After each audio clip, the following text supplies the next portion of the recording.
Okay, for those of you that have the listening sheet, you're going to be filling in the blanks, and we're going to just rip right through here. So, when you're guiding behavior in VBS, what we have to start thinking about what is discipline. The dictionary defines that discipline as the practice of training people to obey rules or code of behavior using punishment to correct disobedience. And there are a lot of definitions, but when you have self discipline, you have self control. And this is what we want in our classrooms. And there's ways to get that. When we look through scripture, we see in Proverbs 22:6 that you should train up a child in the way he should go, and even when he is old, he will not depart from it. You may not think about this, but we're not just going in and teaching the gospel and playing some games and whatnot. We're actually training children. And when we guide their behavior, this helps solidify what they're learning. Not only the gospel, the stories, the fun that they have, but also they're learning good behavior while they're in your class. So in your VBS class, you need to guide the behavior of your students in order to have a successful year during VBS. So we're going to go over 4 different aspects of guiding the students' behavior. So the first aspect that we're going to look at is you must have rules. That is a definite. Must have rules. And those rules, you must set clear expectations with your students. In other words, you need to be specific. Some of the topics you can use in your rules is safety in the classroom, respect for others or each other, respect for property and things. Participation would be another one, and listen and learn, which is what you need. Now, these are very basic rules, and that's what you need, a very basic set of rules. For my younger children classes that I teach, I use a zip-up poster, and let me explain what a zip-up poster is. I have a poster because I have a normal size poster. I've actually put it in a garment bag that has pockets on one side, a clear garment bag that has pockets on one side for shoes. And so on one side, they can see the poster. I hang it up in my classroom. On the other side, they have pockets. So when they bring in a toy truck, or they bring in a doll, or they bring in something, it goes in that parking lot so that it's there, they can see it, and it'll be there while class is it. That way it won't be distraction. But on the zip up poster, I use icons and pictures. So the first one I use is a smiley face with a zipper. And I have the kids all help me. We zip up so that they know that they have to be quiet while they're there. The second one is an ear, I believe. Yes, listen up. So, and I have the kids follow along when I do these. The next one would be eyes, and that would be eyes up. So they zip up, they have to be quiet. Ears, they listen up, they listen to the teacher when they speak. Eyes up, they look at the teacher. The next one is hands up. So if they want to say something, they have to put their hands up. Okay.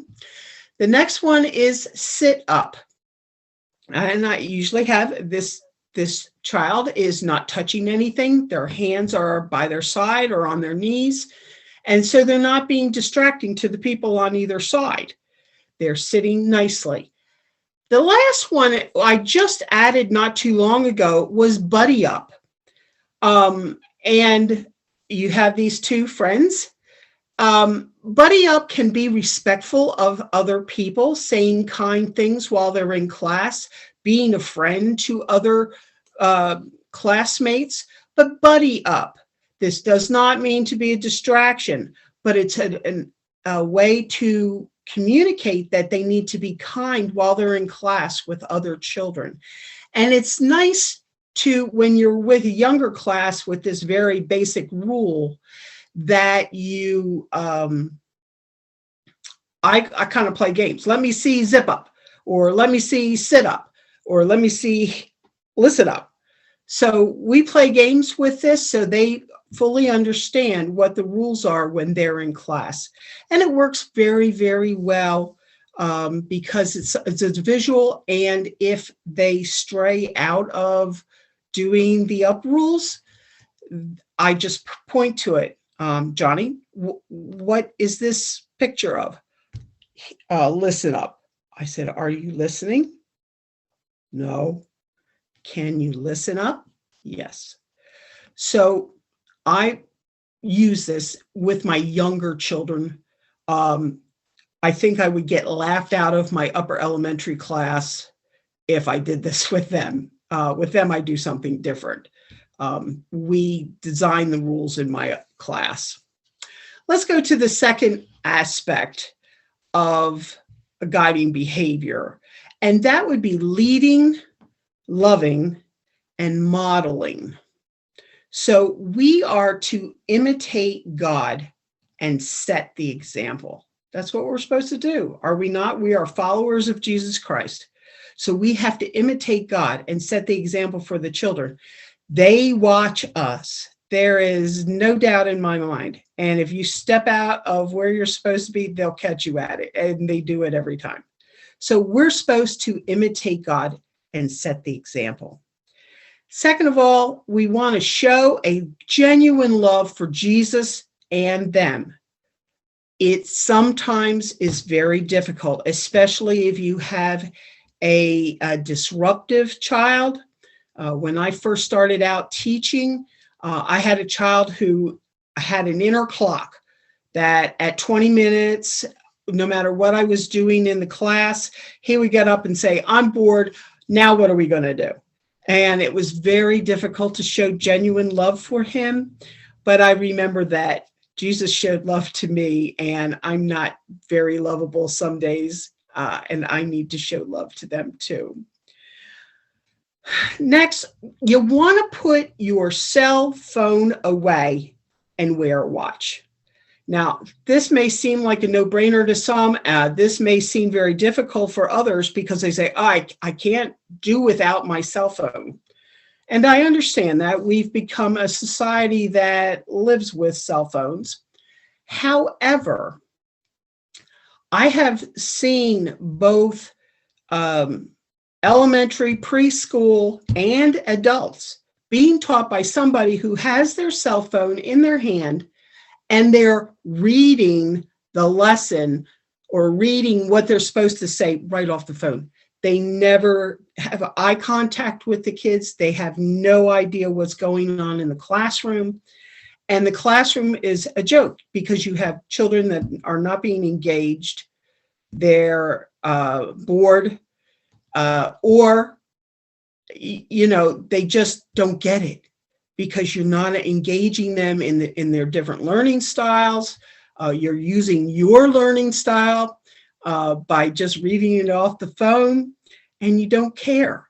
I have had specifically, my grandkids have said, can we leave? Because this is boring. So you want to put that cell phone away, wear a watch. You can get a watch for just a few dollars at Walmart or somewhere, or make sure there's a clock in your room that you can see very clearly and at all times so that you're not going to overstretch that time span. The third aspect we want to talk about is know who is going to be in your VBS. Whether you are a Bible study teacher, whether you are a worship rally leader, whether you are in missions or recreation or even snacks or crafts, know who's going to be in your VBS. Now, I really appreciate Tracy talking about that book from Lifeway, Holy Kids. There's a lot of information out there that will help you with the different age groups to know who's going to be in your class, not just their names. You can get that from the registrar if you do pre-registration or, that day, you can get a list. But know your age group. Are you teaching preschoolers, first graders? Are you teaching the tweens, the 5th and 6th graders? That's a hard age group. Are you teaching a multi-age group? Because that's a whole nother ball of wax that you have to deal with. And there are strategies to do that. And we at the BCNE have that. So know the characteristics of the age group you are working with. Know how to talk with them. And this comes along with knowing the characteristics, but know how to talk with them. Things that I would say in my upper elementary Bible study class, I will not say when I'm working with preschoolers and vice versa. But when you talk to them, use language that they understand. Be very gentle with them and look them in the eye. For years, I taught a preschool class of, 20 kids, 20 preschoolers, 4s and 5s. And I made sure that when they came in, they got my full attention. Their parents got no attention from me. If that child was talking to me, actively engaging me to talk to them, I was looking them in the eye at their level. And they just gravitate to that. The next thing is you want to be flexible, kind, and loving with them. And there's no better way than to look them in the eye, listen actively, understand what they're trying to tell you. If they say something they are dead serious about, do not laugh at them. Even though it might strike you very funny, don't laugh at them. Okay, let's look to the fourth aspect. You want to heap praise on them generously. These kids love to have praise, and they will soak it up like a sponge. And you need to just continue to heap praise on them because they'll just love you for it. But you cannot, please do not be fake with them, okay? They can spot a fake a mile away, and they won't give you the time of day. You need to be real with them.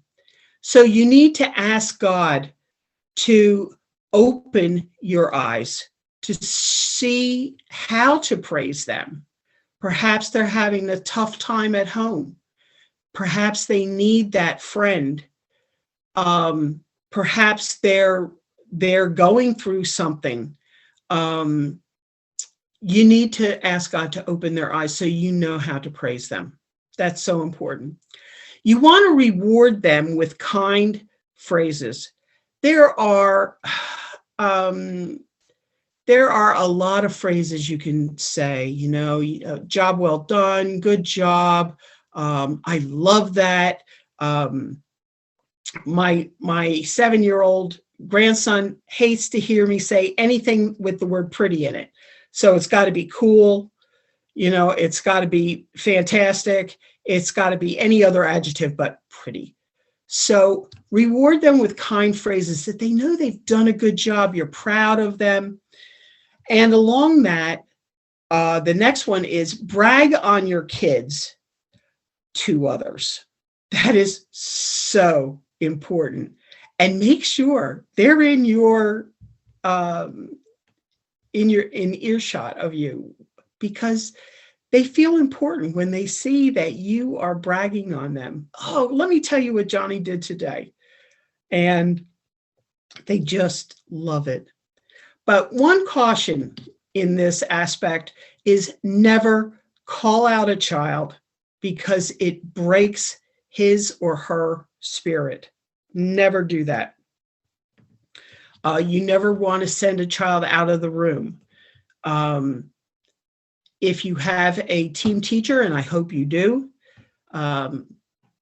you might ask them to or communicate that they need to move that child so they're not a distraction, or they need to be moved into a different area because it's not allowing you to get the story done.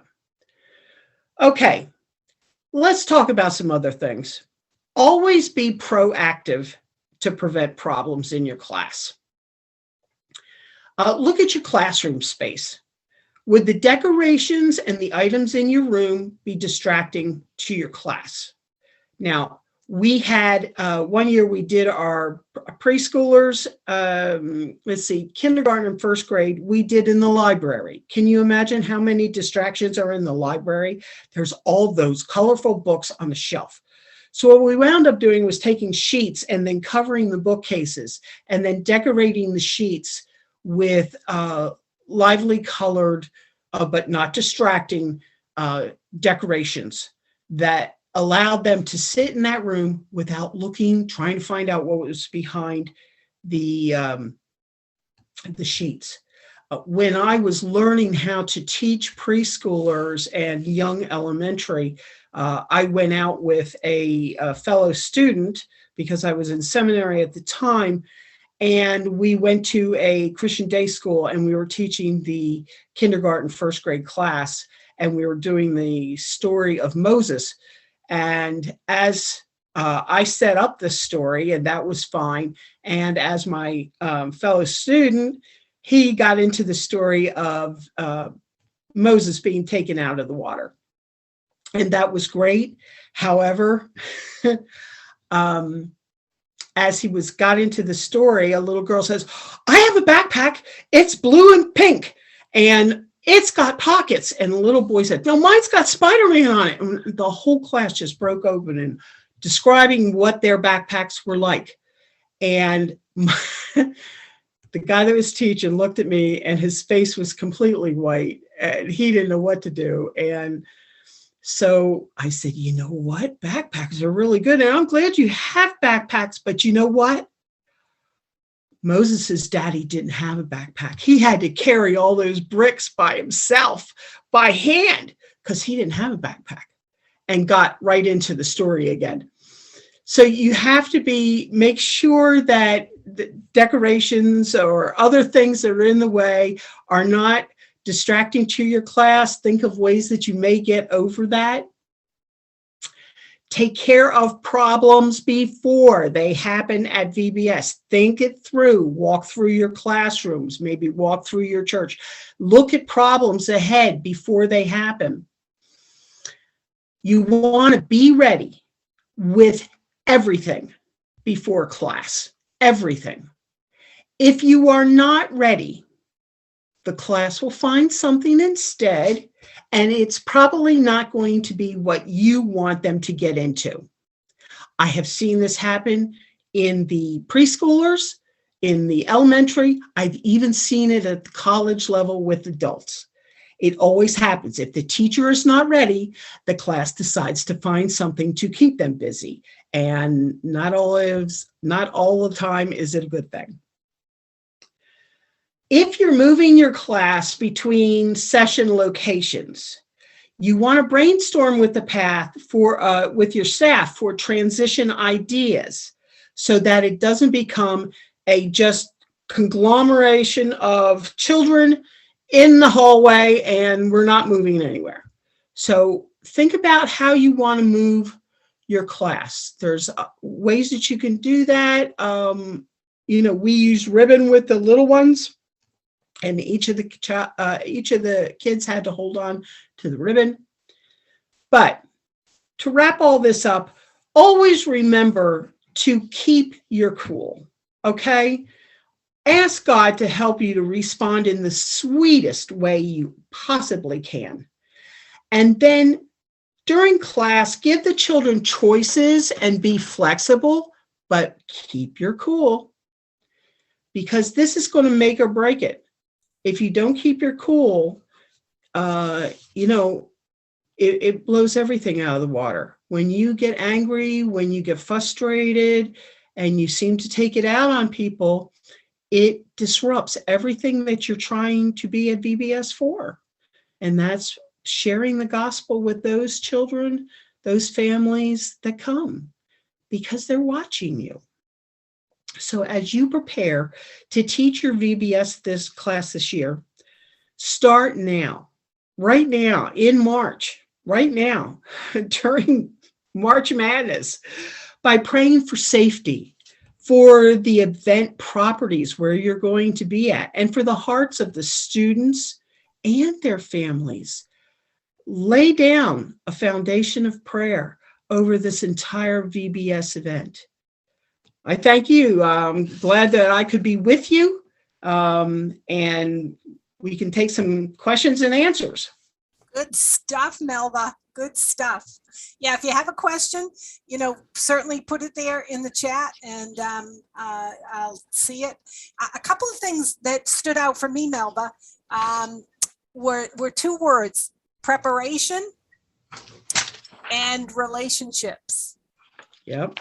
I think those are two things that really you underscored for me to remember, that if we want to really help have kids have positive behavior, we need to make sure that we have relationships with them.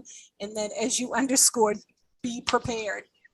Well, if you're not prepared, I mean, the class just goes awry. And it does. Here in our church, we're flexible. So, we've had a VBS where we had no electricity in the entire building.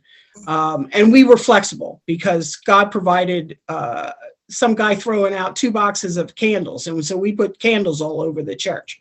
Right. And so we're flexible, but you may let that go as a prideful thing and say, I'm flexible. Whatever happens in class, I can handle it. It doesn't work that way. I'm sorry. You have to be prepared. You have to be prepared and always build that relationship with these kids, because you never know. I built a relationship with a child. I did not think, I gave the gospel message and I thought I missed it, but then the next rotation was crafts. And that was when she asked me about how to become a Christian. It was really exciting. Yeah, so, absolutely. Good. And just a couple of things. So Melva mentioned being positive, and I do think we have a resource sheet that has some positive statements. I think they have 100 things you can say positively to kids. So I'll try to get that together and send that. And the other thing, just Melva talked about those rules. Make sure the rules are, you couch them in a positive way. So, don't say things like no talking. We can say them in a much more positive way. And Sandy, when you're doing that with older kids, maybe with your 3s and 4s, 5s and 6s, you can say, well, what's a good rule? Here's the topics that we're following. What's a good rule? Let them make it up. Let them get ownership of them, because they're going to follow them a little bit better if they make them up and figure out what's the, what's the consequence for not following that rule. Right, exactly. Great stuff. All right.